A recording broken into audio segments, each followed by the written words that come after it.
No, it's all they're moving here from different places. They're being hired here. All, yeah, all with the primary purpose of creating content online. And it can text. It can be all kinds of things, and that's their whole reason being. They're not going to create advertising. They're not going to. That's what they're going to do.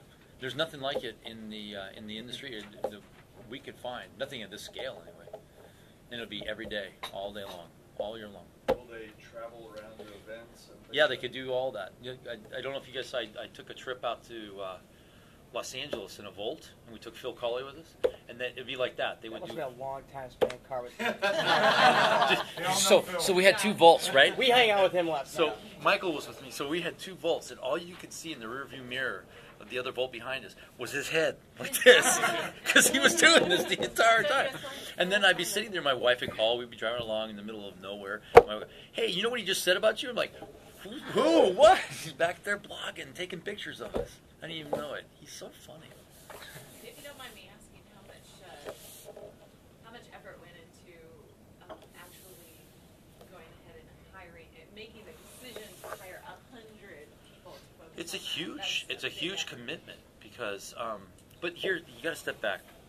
When I was born, there were probably 10 places to there was 10 places to advertise, 10 places to tell your story, and you go out now and here as we sit here in January 2011, there's 15,000 different ways to advertise and get your story out. So we look at this as a splintering. It's happened. Cable TV is another splintering of a way to get your message out. This is just another way, in my estimation, of getting the Chevrolet story out in various forms. That's all that is. And so it's creating content where people are. It's pretty cool. It's a whole other industry that is taking off right now. We're a big part of it. Big part of it. We're going to be leaders in it. Yeah. So how do we do this? What happens? So what's the format here, Christopher? Just I'm sorry, I thought you were... No, I'm doing whatever, man. I'm hanging out. The format, So we can ask questions? Yeah, absolutely. Ask questions. I got a question. Wow. So how did you convince Big Fuel? Obviously, you were working with them with Hyundai initially, and they were going to sign up with Hyundai, and then you came here and you stole them away from Hyundai to come here. Well, kind of. There was a little bit of it. They got into almost went to Honda too. So at that point, they kind of started to. See that part? When we left, it kind of backed. They backed down a little bit, and I think they were about to go to Honda as well. They were talking to Honda, and we kind of stepped back and said, the one beautiful thing about General Motors, it allows you to do different things you only dream about, that you can't do at some brand that has smaller dollars to spend.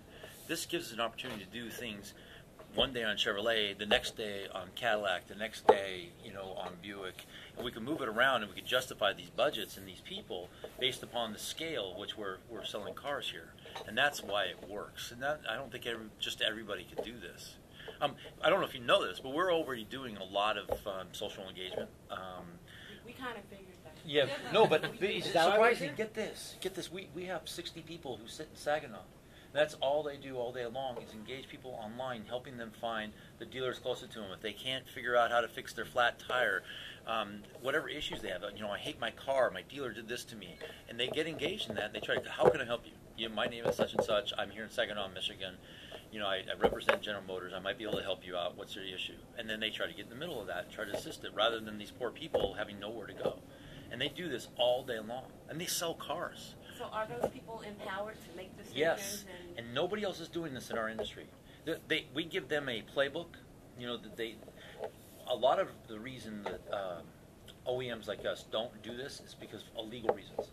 If you tell somebody something wrong about how to fix their flat tire and they have an issue, somehow you're going to be liable for that. Right. So we've given them a playbook of things they can say and how to stay in that framework, but they're people just like you, and they actually get in the conversations online, and then these conversations last weeks. It's pretty neat.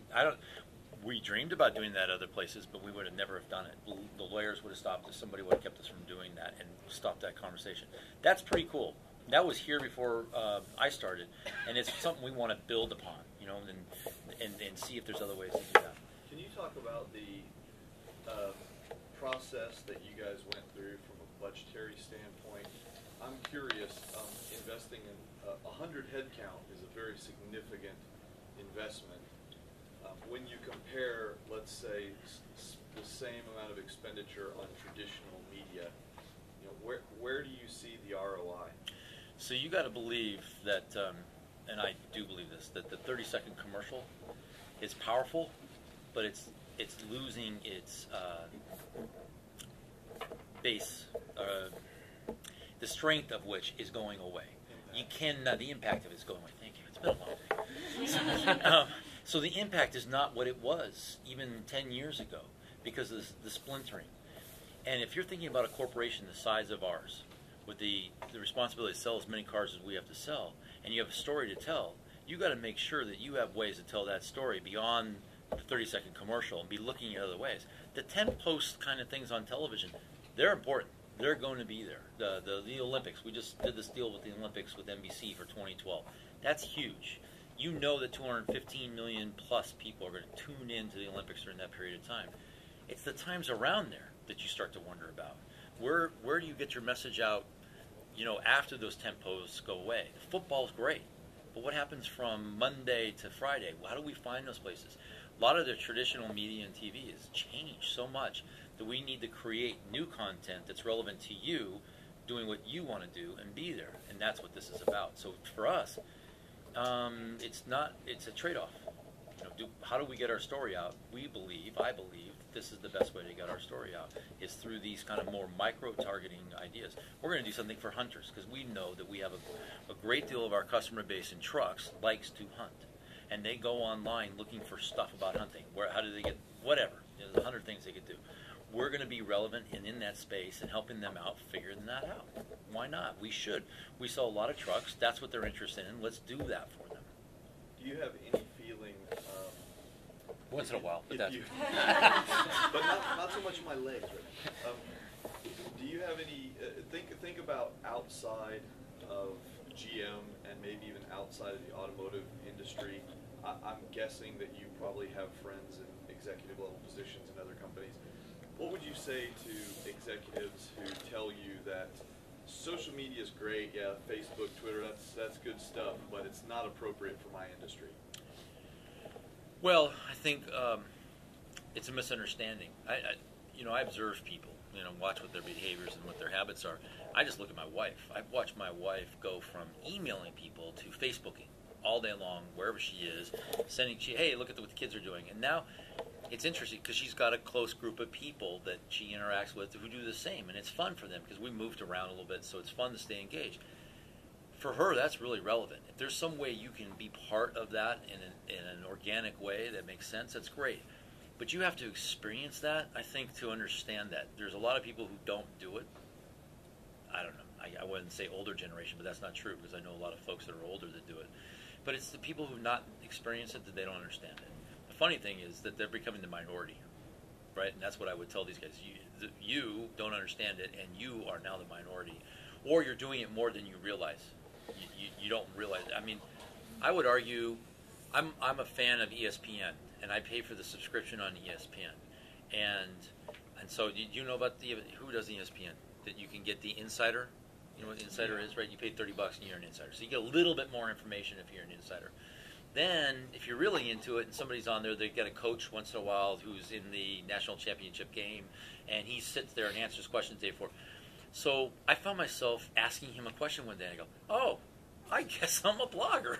Because I didn't realize I was doing it, but I wouldn't have thought of it because it was something I was interested in. And it was to somebody I really wanted to know, what are you going to do when you face the Auburn defense tonight? What's your story? And he answered the question. That's cool. But I don't think people, what you're talking about, I don't think they realize they're doing it. I bet they're doing it more than they think. Maybe it's investment. Maybe they don't even know it, but they're doing it. Something that they're interested in, they're doing it specifically in that way. A lot of businesses just have a hard time accepting the fact that they have to put money into social media and online content. Yes, I agree. Or they don't know how, or they're afraid of the two-way street. I actually think it's more afraid of the two-way street, having a dialogue. That is alarming to marketers.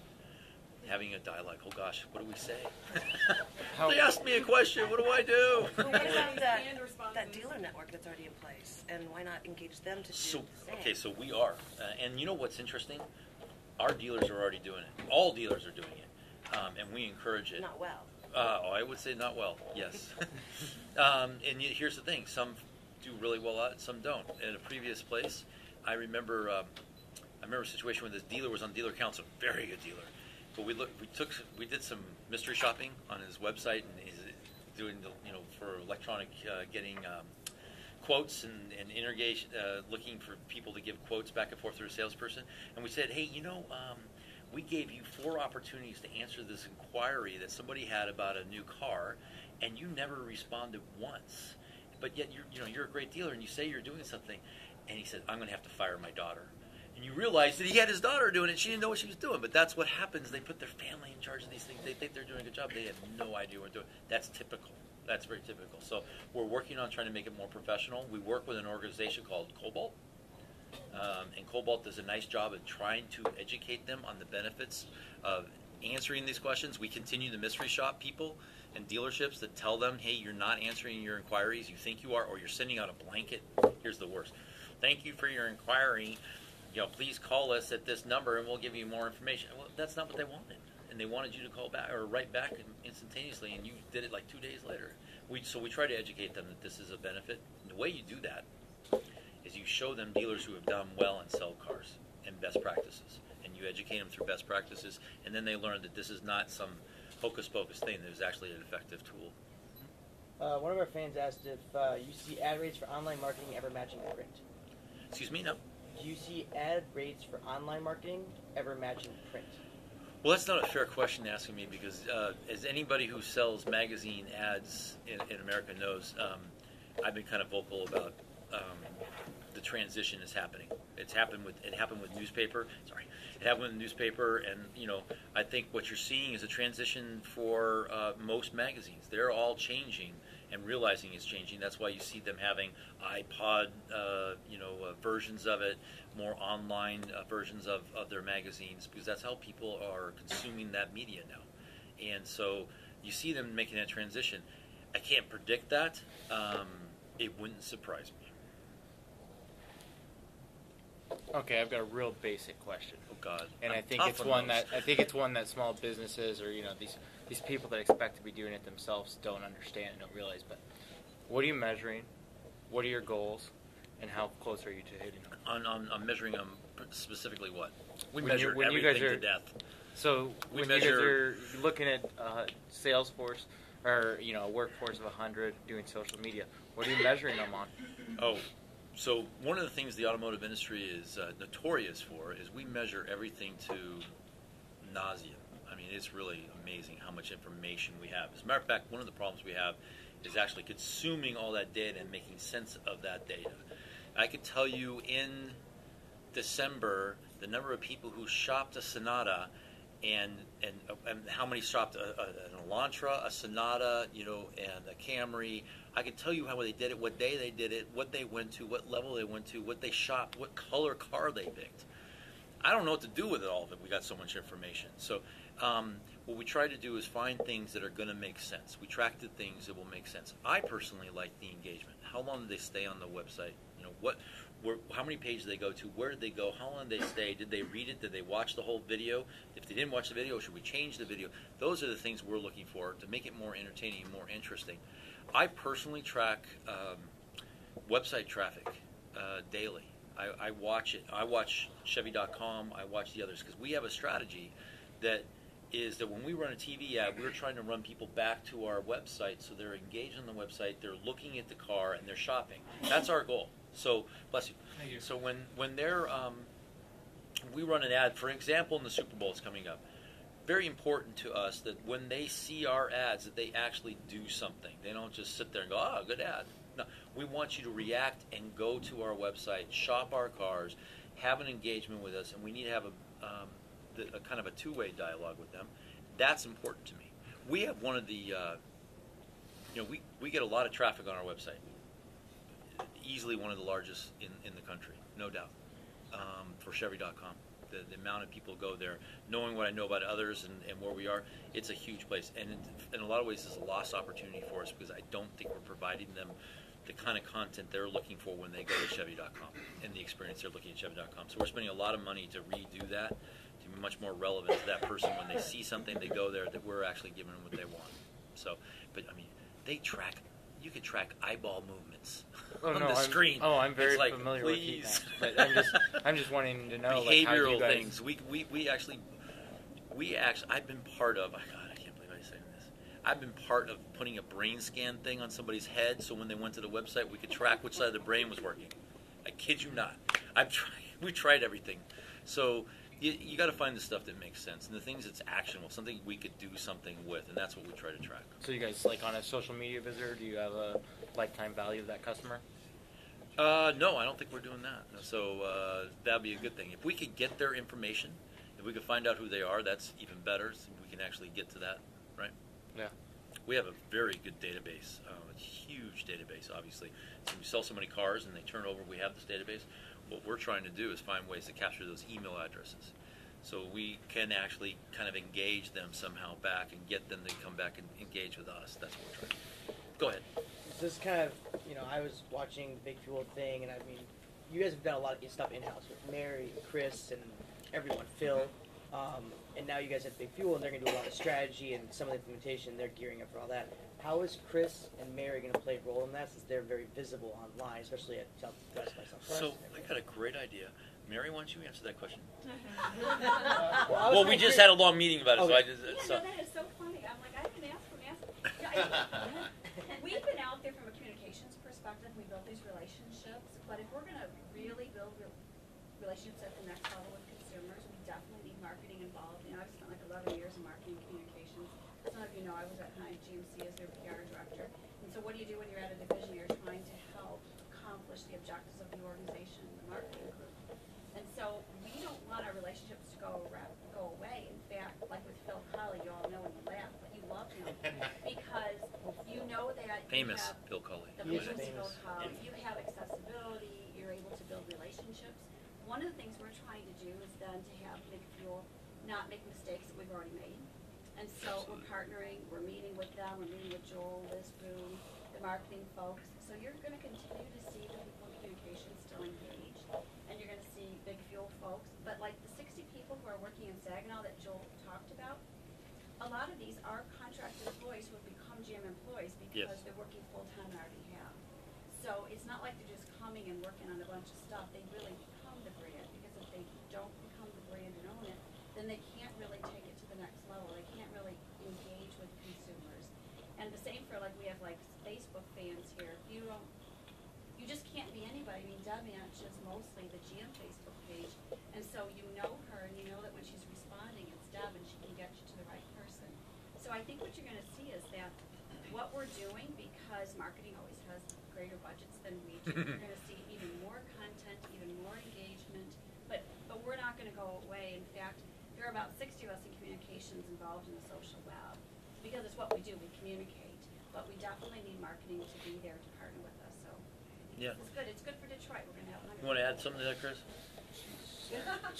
We're not going anywhere. Yeah.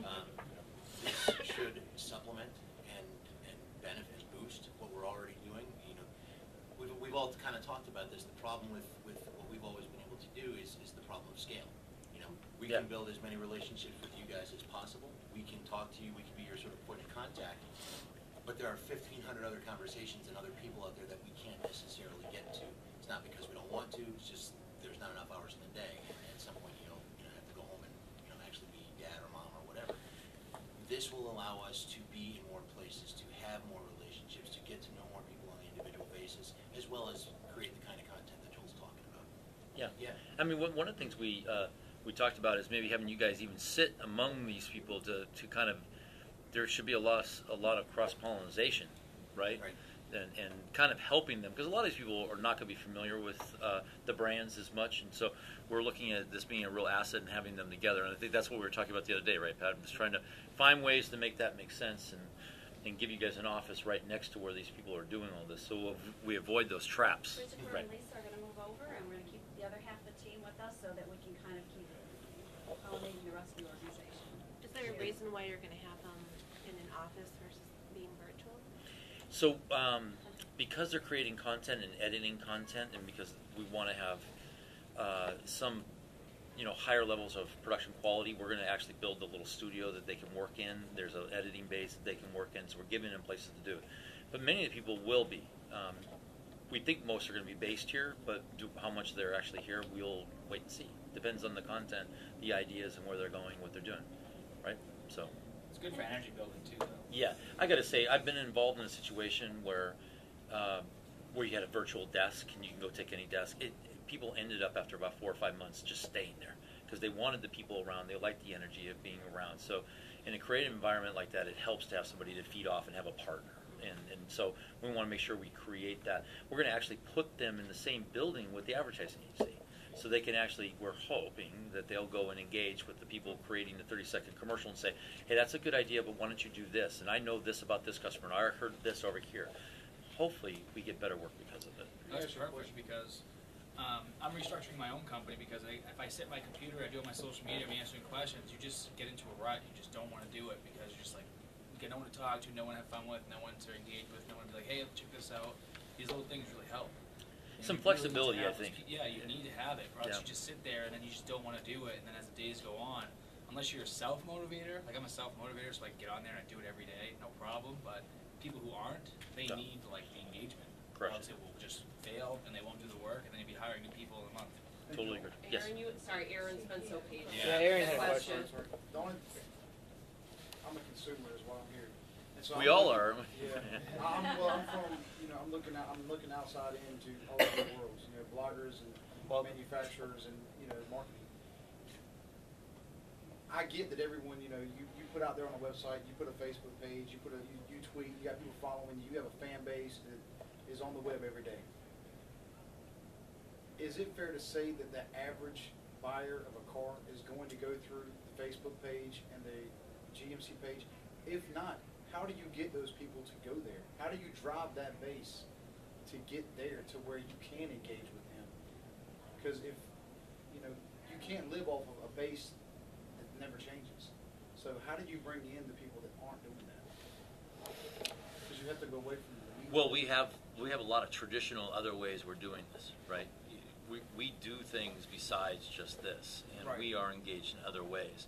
We just think this is a much more effective tool, and in a way, we're going to be much more relevant to what their interests are, right? So hopefully, wherever they go every day, even though they may not be looking to buy a car in the next 6 months, we're going to be there every day. So when they do go to look for a car, we'll be an obvious choice, right? So whatever that interest is, like I said, I like I go to ESPN every morning because I want to catch up, and they do a very good job of directing me back to the Los Angeles. I lived in Los Angeles, so I have a Los Angeles page, and I've got the exact things I care about there. I lived in Boston for a while, so I go to Boston. They do that for me every day, and I appreciate that, and I go back there every day. So I'm engaged with them all the time. We want to be that same thing in whatever our various audiences are engaged in. So when they do look for a car, we're there. I think that's the best way we can do this. So those who are taking advantage of this stuff, we're going to be very relevant to them. How do you get the older generations to go online to start that? Well, I think a lot of those folks are going to come to us anyway because they're very loyal customers and they've been coming to us for a long time. What we're looking to is that we need to expand. What we need to do we have to do a better job is we've done very well in the Midwest. We have not done well on the West Coast. We've done okay in the Northeast. We have to make ourselves much more relevant on the West Coast. Specifically, that's where Toyota and Honda have done, and Nissan have done very well in California, and we haven't. And it's important that we use all kinds of tools to penetrate that market and do better. For us to be successful, we cannot be a regional company. Chevrolet can't be regional. It has to be a national company, and literally has to be a global company. Yeah, it is. Okay. Have you seen the full peak interest on the West Coast? You know what's nice is the interest is everywhere. It's something that people are resonating to. So we get names we have 270,000 names of people who raise their hand and want information. It's a wonderful way for us to engage in them because we know what their interests are, obviously. If you're interested in the Volt, you probably fall into a certain kind of, right. So we were able to talk to them. A lot of them in California, no doubt, because there's people who are very interested in electrification of automobiles from the West Coast. But it seems to be pretty well dispersed. They're everywhere. But we're going to do a lot more with California just because the infrastructure is there. With the Volt. Speaking of the Volt, I heard that the lease is going away. No. Not that I know of. And I would know. I know, I figured you would. Not that I know. I mean, I mean, I will say, is it always going to be there? No, we never say always, and but is it going away right now? No, not that I know of, unless somebody's having a meeting that I wasn't in the last couple of days. But will it go away eventually? Yeah, it probably will. And that these things are. We always said it was an introductory lease. We never said it was forever. But I don't think we have any plans in the immediate future to do anything with it. Not that I know of. Pat, do you know anything? No. All right.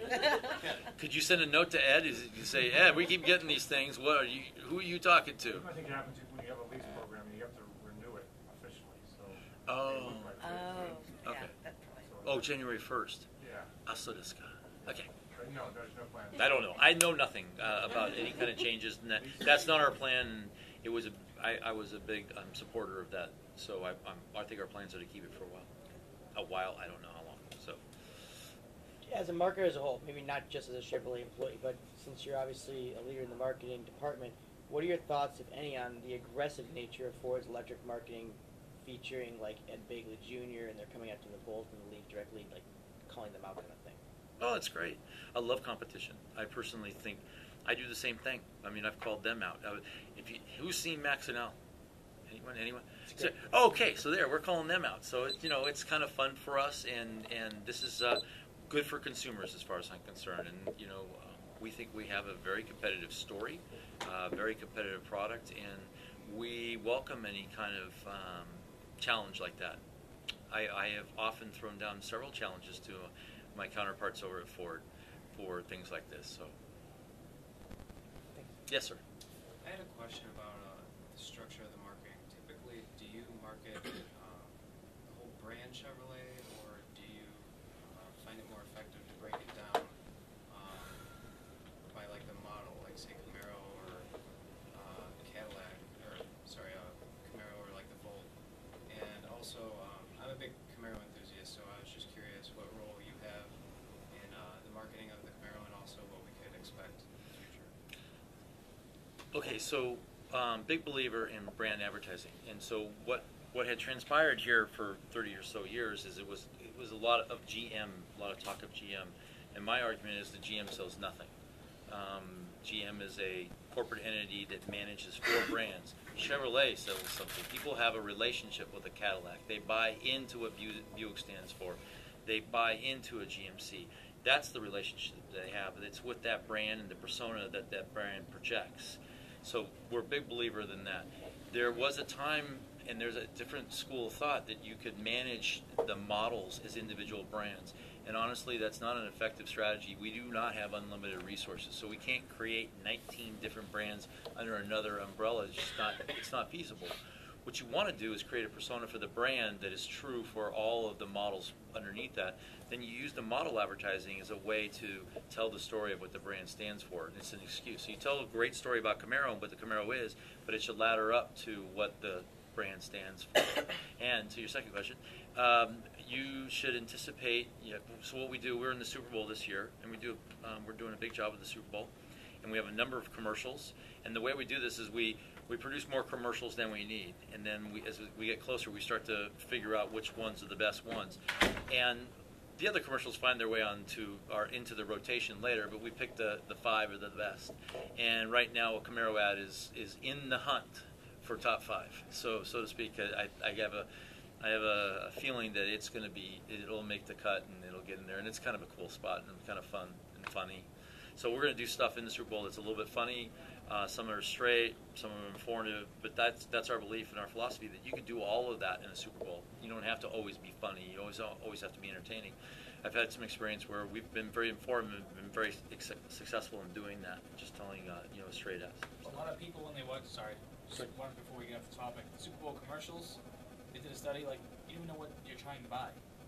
Yeah. And you see a commercial and you're like, what was it for? I don't know, but the duck was cool, like, doing what it did. Well, so our plan is, and we have 5 commercials in the game, 2 in the post game. We ladder into Glee, and something starts in the Super Bowl that ends in the Glee that evening. And Glee is a very popular show, resonates with customers of many of our products in Chevrolet. And so we're trying to find a way to tie this whole day together. So it's not just the one commercial, but you buy into whatever's happened at Chevrolet is awfully cool, and I want to be involved, and they got something there for me. That's at the end of the day, we want people to say, I'm willing to take a look at Chevrolet the next time I go to buy a car. If nothing else, we make it very difficult for them not to. Go ahead. Now, you just mentioned Believe the Show. I know on one of the commercials or one of the videos that they had, there's actually a convertible Camaro. Yeah. Is that something that That's you part guys of what we've done. We've had a good relationship with them. Okay. Yeah. It's going to be even better on Super Bowl Sunday. Speaking of your top 5, where's the Chevy Cruze at on your top 5? Oh, it's going to make it. Chevy Cruze Yeah, Eco love 42 Cruze. mile per gallon is an incredible story, and we plan on doing something. You know, the spot's pretty funny. I think it'll make it, and it's informative to his point. You got to make it funny, but they got to be memorable. But the point you want to remember. So, what do we want them to remember? We want them to remember Chevy Cruze Eco 42 miles per gallon, most fuel efficient car in the segment. That's the message for us, and we're going to drive that home. Go ahead. Outside of the automotive industry, what companies catch your eye and are admirable to you as far as their social media marketing? Who do you look at and say, wow, they're doing it right?